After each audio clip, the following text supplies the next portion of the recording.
I love Mohammad कहने पर इस प्रदेश के बच्चों को गिरफ्तार किया जा रहा है। क्या ये है वंदे मातरम?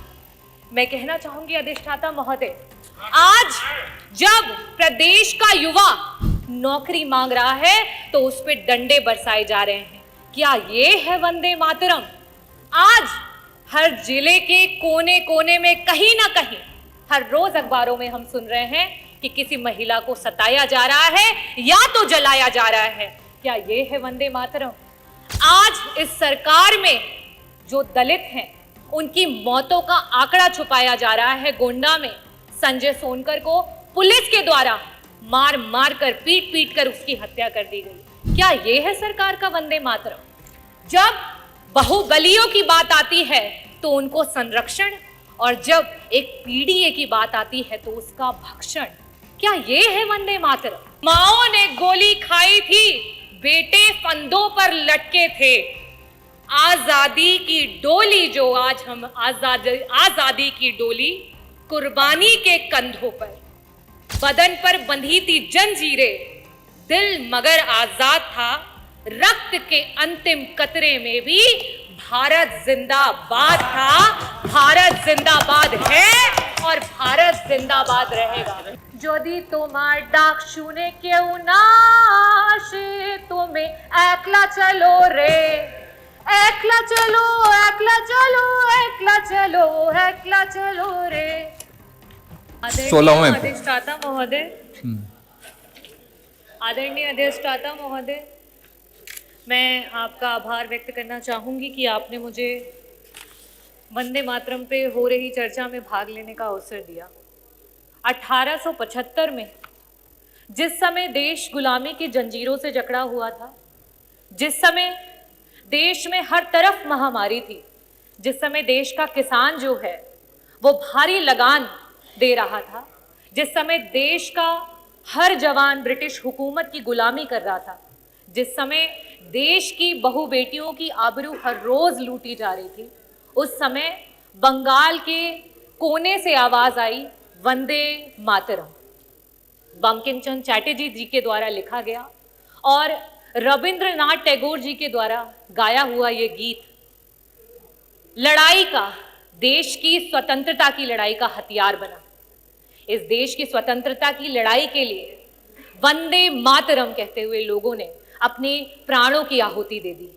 ये किसी जाति विशेष के लोग नहीं थे, ये किसी धर्म विशेष के लोग नहीं थे, इसमें महिलाएं भी थी, इसमें इस देश के हर एक व्यक्ति का योगदान रहा, जिसकी वजह से आज हम इस आजाद भारत में सांस ले रहे हैं। अध्यक्ष जी, आज राष्ट्रगान के, राष्ट्र गीत के 150 वर्ष पूरे होने पर हम इस चर्चा को करा रहे हैं, लेकिन क्या सरकार वंदे कैसी मात्र वंदना है जहां हर रोज मां के बच्चों के साथ अत्याचार हो रहा है, उनको तिरस्कृत किया जा रहा है।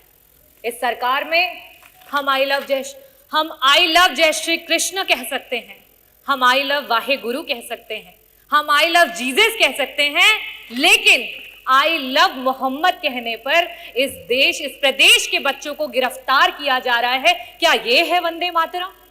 मैं कहना चाहूंगी अधिष्ठाता महोदय, आज जब प्रदेश का युवा नौकरी मांग रहा है तो उस पर डंडे बरसाए जा रहे हैं। क्या ये है वंदे मातरम? आज हर जिले के कोने कोने में कहीं ना कहीं हर रोज अखबारों में हम सुन रहे हैं कि किसी महिला को सताया जा रहा है या तो जलाया जा रहा है।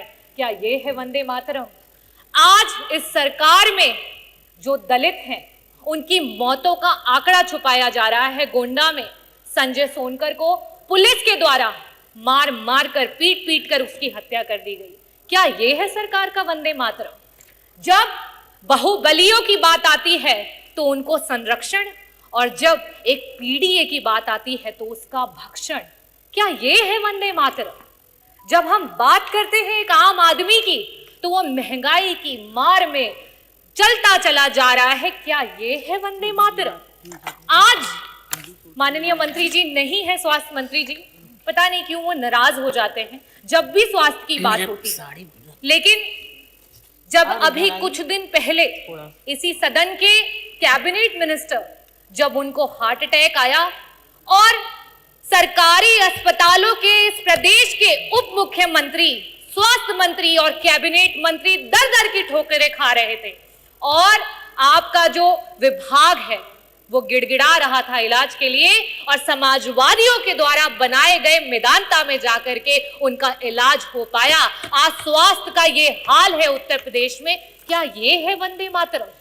आपके पास तो तब भी इलाज का एक रास्ता था उन गरीबों के लिए। सोचिए, आज बहुत बड़ी बड़ी बातें कर रहे थे कि मुख्यमंत्री विवेकाधीन कोष से 1300,000 करोड़ का फंड जो है वो लोगों को मदद के लिए आया, लेकिन आज भी 5 लाख लोग प्रदेश में हार्ट अटैक से और 2.5 लाख लोग कैंसर से प्रतिदिन मरते जा रहे हैं। ना उन्हें इलाज मिल रहा है, ना उनको दवाइयां मिल रही हैं। क्या ये है वंदे मातरम? मैं अध्यक्ष जी ये पूछना चाहती हूं कि ये सरकार जो बार बार बताती है कि आप वंदे मातरम को नहीं पूछते हो, वंदे मातरम नहीं बोलते हो, क्या सिर्फ मुंह से बोलना है वंदे मातरम? वंदे मातरम का असली इम्तिहान तो धरातल पर होता है, और धरातल पर उस मां के बच्चों के साथ हर रोज अत्याचार हो रहा है, हर रोज वो पीड़ा सह रहा है। क्या ये है आपका वंदे मातरम? आदरणीय अध्यक्ष जी, मैं ये कहना चाहूंगी कि हमारे पुरखों ने, हमारे पूर्वजों ने, वो किसी एक जाति और धर्म के नहीं रहे। उन्होंने हंसते हंसते कफन को चूम लिया, फंदे को चूम लिया, तब हमें आजादी मिली है। और मैं चाहूंगी कि यहां सदन में बैठा हुआ प्रत्येक व्यक्ति उनके बलिदानों को याद करे और असली वंदे मातरम को ये सरकार धरातल पर लेकर के आए। मैं पुष्प तो नहीं अर्पित कर सकती, लेकिन मैं शब्द चढ़ाती हूं। हिंद जिनकी जान था, मैं शब्द चढ़ाती हूं। हिंद जिनकी जान था, नाम हिंदुस्तानी जिनका मजहब हिंदुस्तान था।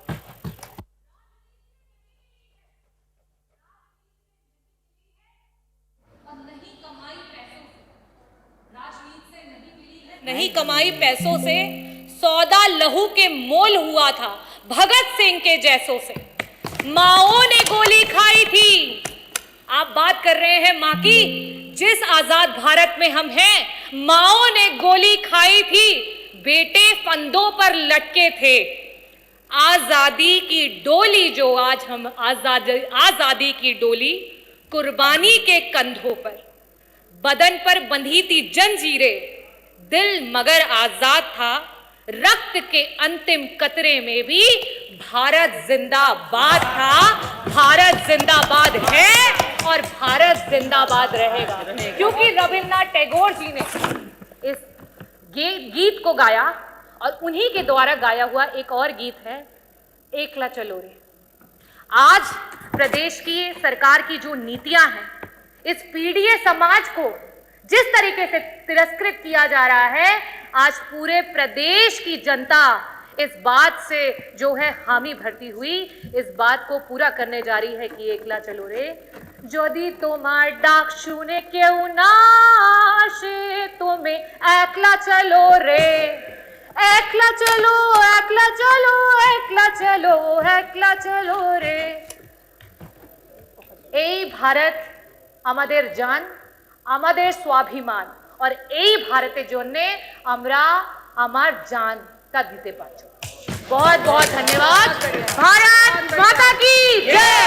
वंदे मातरम, वंदे मातरम, इनकलाब जिंदाबाद। बहुत बहुत धन्यवाद।